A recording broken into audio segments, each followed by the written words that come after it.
الرجیم بسم اللہ الرحمن الرحیم السلام علیکم ورحمۃ اللہ وبرکاتہ الحمدللہ بنعمتہ تتم الصالحات لا حول ولا قوۃ الا باللہ۔ ایک اور خوبصورت دن، ایک خوبصورت موقع، اور آپ نے اس پہ لبیک کہا۔ اللہ تعالیٰ آپ کے لیے اس میں بہت ساری برکت دے۔ زندگی کا ہر دن، ہر لمحہ ہمارے لیے ایک چوائس ہے، چاہے تو اس سے اچھی چیز لے لیں، چاہے تو بری لے لیں۔ سو کے بھی گزار سکتے ہیں اور کام کر کے بھی گزار سکتے ہیں، نفس کے تقاضے پورے کرنے میں بھی لگا سکتے ہیں اور روح کے تقاضے بھی پورے کرنے کے لیے اس کو لگا سکتے ہیں۔ اللہ تعالیٰ آپ سے مجھ سے راضی ہو۔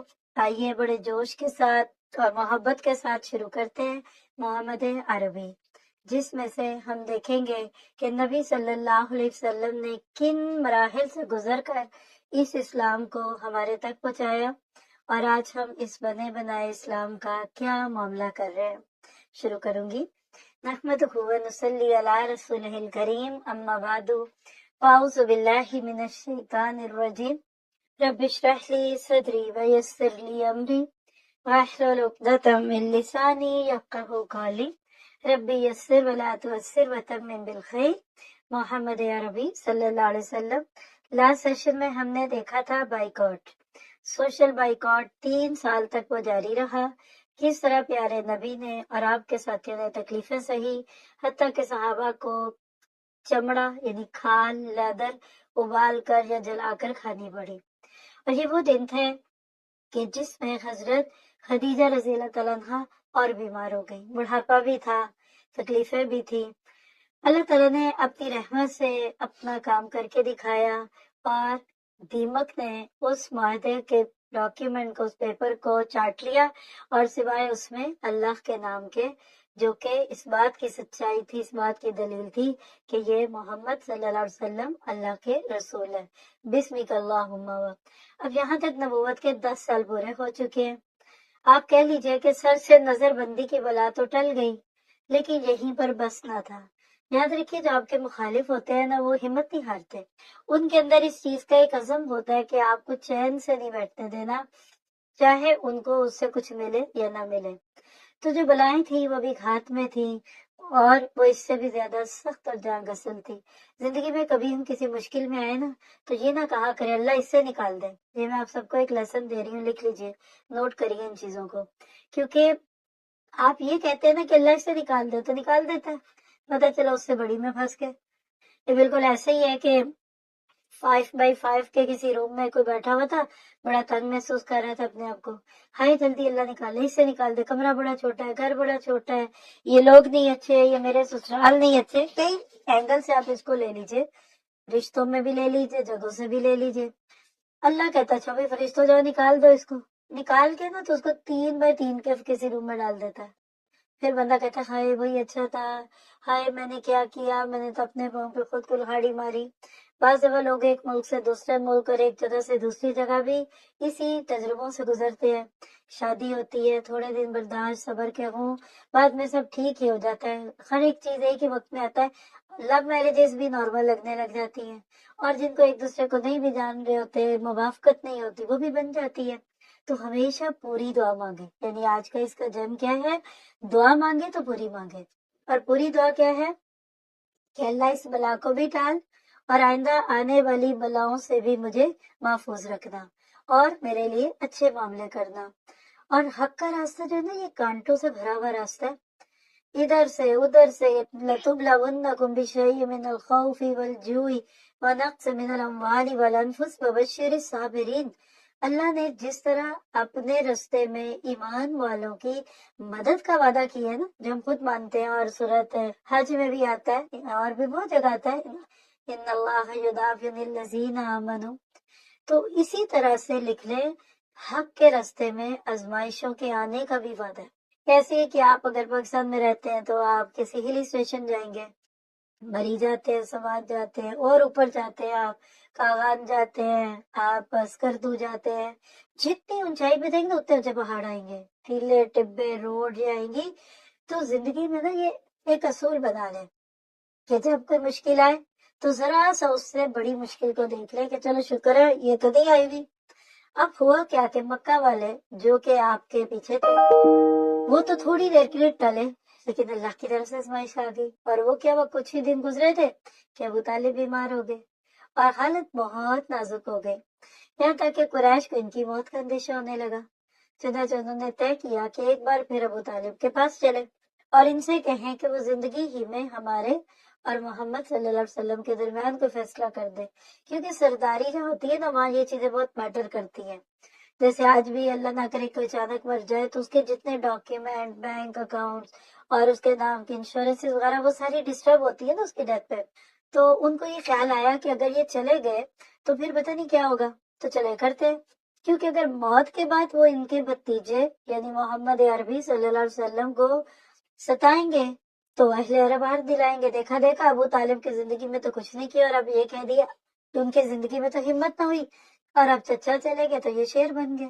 تو باتوں کا ڈر، یہ بھی لکھیے، باتوں کا ڈر۔ لیکن ہم دیکھتے ہیں کہ ابو طالب بسترے مرگ پہ ہیں، آخری سانس لے رہے ہیں۔ کسی وقت قریش کے کچھ سردار پہنچے اور بولے، ابو طالب، ہمارے دل میں آپ کا کیا مقام ہے، اس سے آپ بے خبر نہیں۔ ہماری تمنا ہے کہ بھتیجے کے بارے میں آپ انصاف کریں اور اس سے کہیں کہ نہ وہ ہمارے دین کو کچھ کہے نہ ہم اس کے دین کو کچھ کہے، وہی بات بیچ کا سمجھوتا برابری کے پہ آ جائے۔ چنانچہ ابو طالب نے پیارے نبی صلی اللہ علیہ وسلم کو بلوایا اور آپ کے سامنے قریش کی بات رکھی۔ یاد کریے کچھ سال پہلے بھی بلایا تھا، آپ بھی بلایا۔ سب کچھ سن کر آپ نے کیا فرمایا ہوگا، ٹھیک ہے چچا، آپ میں ریزسٹ نہیں کرتا، پھر آپ جو کہیں گے میں وہ کروں؟ نہیں۔ یاد رکھیے، اگر آپ آج سے 3 سال پہلے استقامت کے ساتھ جمے تھے، آپ کو آج بھی جمنا ہے۔ پچھلے موقع، پچھلی چیزیں آپ کے حق میں حجت بنیں گی اگر آج بھی آپ اسی سوچ اور اسی منہج پہ ہیں، لیکن اگر آج آپ کسی اور چیز پہ ہیں، کل کسی اور چیز پہ چلے گئے تو ایسا پھر نہیں ہوگا۔ لیکن ہم دیکھتے ہیں کہ اللہ کے نبی صلی اللہ علیہ وسلم کی، جس کو ہم کہتے ہیں نا چچا اور بھتیجے کی، آخری گفتگو ہوتی ہے۔ وہ کیا گفتگو ہے ذرا سنیے۔ تو آپ نے فرمایا کہ آپ لوگوں کو ایک فکرہ کہہ دیں اور بس، میں اور کچھ نہیں چاہتا۔ قریش نے کہا وہ کیا؟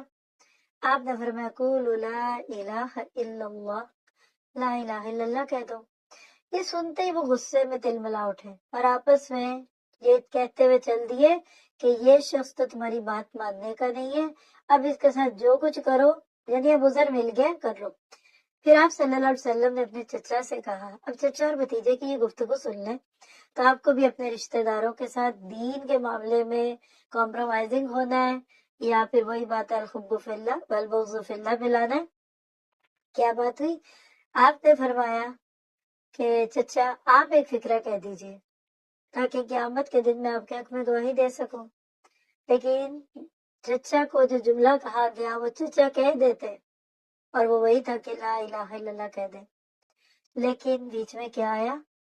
چچا بولے اہل عرب تانے دیں گے اور کہیں گے کہ ابو طالب تو موت سے ڈر گیا۔ بھتیجے اگر یہ اندیشہ نہ ہوتا تو میں تیری بات ضرور مان لیتا۔ ذرا سے رکیے، اس پہ غور کیجیے۔ آج بھی ہم کئی دفعہ دل سے کئی چیزوں کے لیے راضی ہو چکے ہوتے ہیں، لیکن لوگ، برادری، خاندان، سسرال، شوہر، بیوی، بچے، ان کا خوف ہمیں جینے نہیں دیتا۔ پہلے نبی کو چونکہ چچا سے بہت محبت تھی اور آپ کے دل میں ان کی بڑی چاہ تھی، جہاں آپ ان کے لیے دنیا کی کامیابی چاہتے تھے وہیں آخرت کی سرخروئی بھی رکھتے تھے، اس کی بھی تمنا تھی آپ کے دل میں۔ جب اسلام نہ لائے تو آپ تڑپ کر رہ گئے، بالکل اب آخری زندگی کی سانسیں ہیں، آپ کو بھی یہ لگ رہا تھا کہ پتہ نہیں اب آگے اس کے بعد اور کتنا وقت ہے، آپ کے دل پہ چوٹ پڑی۔ پھر حسرت اور غم میں آپ گھلنے لگے اور آپ کا جو حال تھا وہ اللہ کی طرف سے وحی میں سورۃ قصص آیت 56 میں آیا، اِنَّكَ لَا تَهْدِي مَنْ أَحْبَبْتَ وَلَكِنَّ اللَّهَ يَهْدِي مَن يَشَاءُ۔ آپ جس کو چاہیے ہدایت نہیں دے سکتے، اللہ ہی جس کو چاہتا ہے ہدایت دیتا ہے۔ اور اس طرح سے پھر ابو طالب مر گئے، اللہ کے بس چلے گئے۔ ہاں، وہی ابو طالب جو آپ کے سہارا اور آپ کے مددگار تھے، آپ کے مؤنس اور غم گسار تھے، اور آپ قریش کی بے رحمیوں کا نشانہ بننے کے لیے تنہا رہ گئے۔ آپ دیکھیے کہ ماں باپ کچھ کرتے نہیں ہیں، لیکن ماں باپ کی زندگی میں کسی رشتہ دار کو ضرورت نہیں ہوتی کہ بچے کو ہاتھ بھی لگائے، بعد میں کوئی کچھ بھی کر دے۔ تو آپ تنہا رہ گئے. اور یہ سن 1090 کا دور ہے، اسلام کا سخت ترین زمانہ. اللہ کے نبی بہت رنجیدہ بے قرار رہنے لگے. آپ فرمایا کرتے تھے کہ یہ سال غم کا سال ہے، تو اسی سال کو عام الحزن کہتے ہیں. اب دیکھیے باہر کی دنیا کا سہارا ابو طالب اللہ نے بے سہارا کر دیا. چلیے باہر سے بندہ جب دکھی آتا ہے نا تو گھر میں اچھی بیوی ہوتی ہے، وہ دل سوزی کرتی ہے، ہمدردی کرتی ہے، محبت کے ساتھ بات کرتی ہے. ذرا سا دیکھیے کہ ابھی کیا آگے ہونے والا ہے کہ بی بی خدیجہ رضی اللہ تعالیٰ عنہا بھی جوار رحمت میں جانے والی ہے. جی ابھی کچھ ہی دن گزرے تھے ابو طالب کے سانحے کو کہ یہ بڑا سانحہ آپ کا جگر چیر گیا. اور وہ سانحہ کیا تھا؟ بی بی خدیجہ، جی ان کی وفات.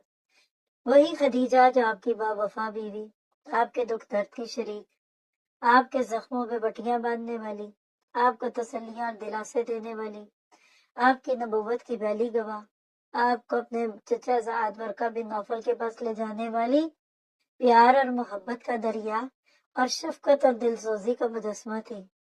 وہی خدیجہ جنہوں نے سدا آپ کی شخصیت کو سینے سے لگائے رکھا اور محبت اور عقیدت کی انتہا کر دی. اس کو کہتے ہیں کسی کو اپنی آنکھوں میں بسا لینا، کسی کے ساتھ اچھا معاملہ کرنا. وہی خدیجہ جنہوں نے پہلے دن سے آپ کا ساتھ دیا، مایوسی میں ڈھارس بندھائی، اداسی میں سکون دیا اور پھر اسی حال میں جان دے دی. جو سورۃ روم کی آیت ہے نا، اللہ تعالیٰ نے شوہر بیوی کے رشتے کے لیے بیان کی ہوئی ہے کہ وَمِنْ آیَاتِهِ أَنْ خَلَقَ لَكُم مِّنْ أَنفُسِكُمْ أَزْوَاجًا لِتَسْكُنُوا إِلَيْهَا. پھر اس میں مودت اور رحمت ہے.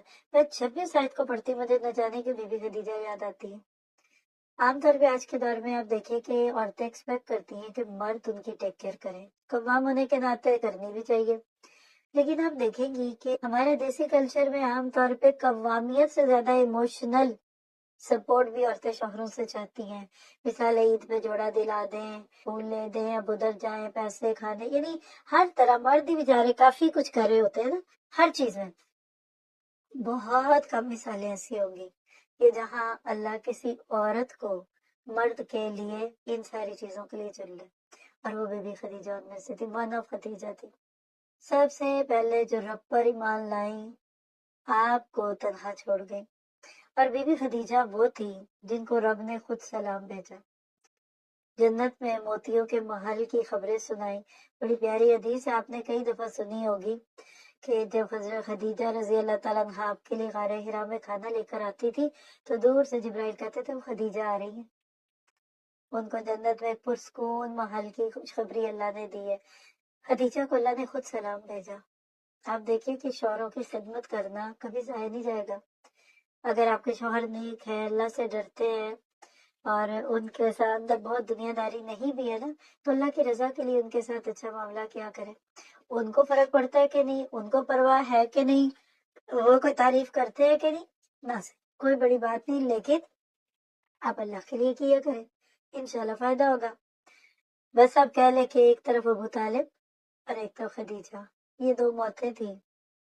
ایک سہارا تھا جو ٹوٹ گیا، ایک کلا تھا جو ڈہ گیا. لیکن اللہ سارے سہاروں سے آزاد کر کے پھر بندے کا سہارا بنتا ہے. یہ بھی یاد رکھے، اللہ چاہتا ہے کہ ہمارے دل میں نہ ہمارے بیٹے ہوں، نہ بچے ہوں اور نہ شوہر، اس رنگ میں کہ ہمارے ساتھ وہ اچھا کریں گے. اللہ نہ کرے کسی کی موت ہو، بچوں کی، شوہر کی، بھائی بہنوں کی، لیکن ہوگی. یا ہم پہلے جائیں گے یا وہ پہلے جائیں گے، یا ہم ان کو دکھی کر جائیں گے چھوڑ جائیں گے، یا وہ ہمیں دکھی اور تنہا چھوڑ جائیں گے. کچھ تو ہونا ہے. ہمیشہ تیار رہا کرے، ذہنی طور پہ ہر صدمے کے لیے تیار رہا کرے. کل کیا ہونے والا میں نہیں پتا. وہ کہتے نفس شٹر ہو گئی، ہوش گم ہو گئے، یہ ہو گیا، دنیا سے دل اچاٹ ہو گیا. یہ اسلام کا نظریہ نہیں. لوگ آئیں گے، لوگ جائیں گے، ٹھہرتے نہیں ہیں. جگہ جی لگانے کی یہ دنیا نہیں. لیکن ذرا سا فیل کریے، انسان تھے. اب یہ کہ اللہ کے نبی کا دکھ نہیں ہوا، غلط کہیں گے آپ روئے نہیں، غلط ہے. آپ سیڈ لیے ہوئے، غلط ہے. کام نہیں چھوڑا، اصل مسئلہ یہ ہے، دل دکھی ہوتے ہیں، آنکھیں روتی ہیں۔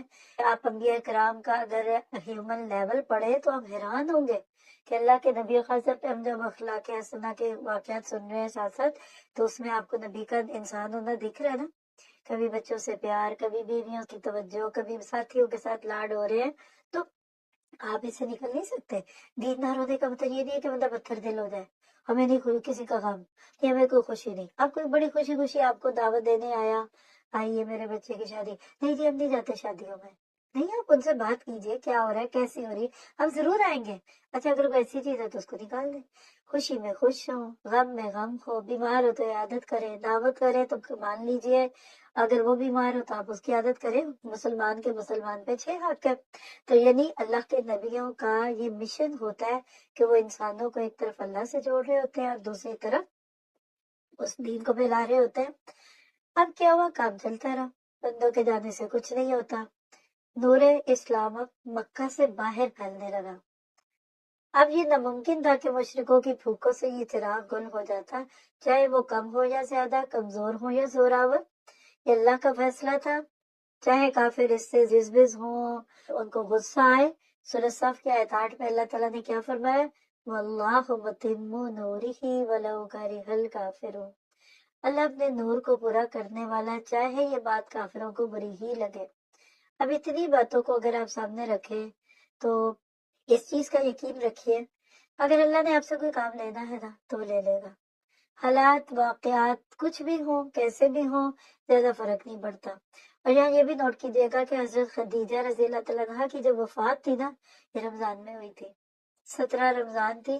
اور چونکہ اس وقت بھی ہم اللہ کی توفیق اور رحمت سے رمضان کے مہینے میں ہی یہ سیشنز کر رہے ہیں، تو یہ ایک ہمارے لیے بھی ایک اچھی بات ہے کہ لفظ رمضان پہ ہماری تھوڑی سی توجہ چلی جائے۔ اب روزہ رکھا ہو، بیوی فوت ہو گئی ہے، صدمہ، غم، دکھ، اور اس وقت ان کی عمر مبارک 65 ایئر تھی۔ حجون نام کے ایک مقام پر ان کو دفن کیا گیا اور خود نبی صلی اللہ علیہ وسلم ان کی قبر میں اترے، پھر ان کو دفن کیا۔ تو اس سے پتہ چلتا ہے کہ شوہر بیوی کا رشتہ نہیں ٹوٹ جاتا۔ نہیں، بعض کلچر ایسے ہیں وہ کہتے ہیں کہ بیوی اپنے شوہر کا یا شوہر اپنی بیوی کا منہ نہیں دیکھ سکتا۔ کیوں نہیں دیکھ سکتا؟ کیونکہ رشتہ ٹوٹ جاتا ہے۔ تو جو غیر آ کے آپ کی ڈیڈ باڈی دیکھ رہے ہیں، عورتیں مرد دیکھ رہے ہیں ایک دوسرے کو، تو وہ کیا ہوا؟ تو یہ سب باتیں یہ درست نہیں ہے۔ اب اس ساری چیز کو لے کر دل سے کہیے اللہم صلی علی محمد، اللہم صلی علی محمد۔ تو یہ چھوٹے چھوٹے صدمے جو ہوتے ہیں نا، یہ سنگ میل بن جاتے ہیں کامیابی کے، سیڑھیاں بن جاتی ہیں ترقی کی، شرط ہے کہ بندہ اللہ کی رضا پہ راضی رہے۔ اب اسی محمد عربی کا جو نیکسٹ ٹاپک ہے ہمارا، جس کے انڈر پھر کافی چیزیں آئیں گی، یہ اب ایک اور دور ہے۔ یعنی آپ دیکھیں کہ ہم ایک دور سے دوسرے دور میں اللہ کے نبی کے جا رہے، تو اب نازک مرحلے، یہ پیچھے والا جو دور گزرا، اب آگے یہ جو دور اس میں بڑھیں گے، اس میں اب یہ 3 سال ہے، بس کہہ لیجئے یہ اتنے نازک لمحے ہیں، ایک مرحلے پہ ایک مرحلہ۔ نبی صلی اللہ علیہ وسلم جو رحمت عالم تھے، ظلم و ستم کے نرغے میں ہیں۔ حضرت عائشہ اور سودا سے نکاح جو نبی صلی اللہ علیہ وسلم کا ہوا یکے بعد دیگرے، وہ ہم اس حصے میں دیکھیں گے۔ پھر طائف کا سفر، پھر اہل طائف کا شرمناک سلوک، پھر رسول پاک صلی اللہ علیہ وسلم کے پرسوس دعا فریاد، اللہم الیک اشکو ضعف قوتی۔ پھر اس طرح جنوں کی ایک جماعت اسلام کے دامن میں داخل ہوتی ہے، قریش کی سازش، پھر متم کی امان میں اللہ کے نبی آئے، عرش سے عرش تک یعنی معراج کا سفر ہوا، پھر ابو جہل کے شر پھیلائے ہوئے، اور خاص طور پہ پھر معراج کے موقع پہ جو ریئیکشن ہوا، اس کے اثرات، اور ابو بکر صدیق کو صدیقیت کا خطاب کیوں ملا، یہ سارا کچھ اب ہم اس میں پڑھیں گے۔ اور سٹیپس میں یہ ساری سیرت پڑھنے سے فائدہ کیا ہو رہا ہے کہ ہلکے ہلکے کر کے ہمارے ذہنوں میں ایک پورا نقشہ بنتا جا رہا ہے۔ یہ کیسے ہو سکتا ہے کہ ہم پیارے نبی سے محبت کے دعوے دار بھی ہوں اور پھر بھی اس کے باوجود ہم لوگ آپ کے بارے میں نہیں جانتے؟ تو اب نبی صلی اللہ علیہ وسلم کی زندگی کس دور پہ ہے؟ پیچھے ہم نے دیکھا کہ باہر کی دنیا کے سہارے ابو طالب چلے گئے اور اندر کی دنیا حضرت خدیجہ جو تھی وہ چلی گئی۔ اللہ کے نبی نے کام نہیں چھوڑا۔ کفار نے بہت کوشش کی کہ محمد صلی اللہ علیہ وسلم اسلام کی دعوت دینا بند کر دیں، لیکن انہیں ذرا بھی کامیابی نہ ہوئی۔ اسلام کا چراغ گل کرنے کی مسلسل کوشش اور پھر مسلسل ناکامی دشمنوں کے لیے یہ قلمناک سانحہ تھا۔ عقل حیران تھی کہ کیا کریں، اور آپ کے مقابلے میں کون سی چال چلے، یعنی دشمن کو سمجھ نہیں آ رہا تھا کہ ہم کریں کیا، لیکن افسوس کہ ابو طالب جا چکے ہیں۔ ہاں، وہی ابو طالب جو آپ کا سہارا بھی تھے اور آپ کے مددگار بھی تھے۔ بلاؤں کے طوفان میں ایک محکم دیوار تھے جو پورے قبیلے کا شیرازہ اور سارے خاندان کا گلدستہ تھے۔ کینی کی بدولت لوگ آپ کی تحریک سے وابستہ اور دل و جان سے آپ کی حمایت پر قبر بستہ تھے۔ اب میدان خالی تھا، راستہ ہموار تھا، دل کا بخار نکالنے کے لیے موقع بڑا سازگار تھا۔ اب نرمی اور رحم دلی کا کیا سوال، اب تو ظلم و ستم کے تیز چھونکے تھے اور بغض اور اناد کے بھڑکتے ہوئے شعلے۔ اب آپ کو ستانے میں ہر ایک شیر تھا، جس کو دیکھو جدھر دیکھو وہ آپ کے خلاف بات کر رہے ہیں۔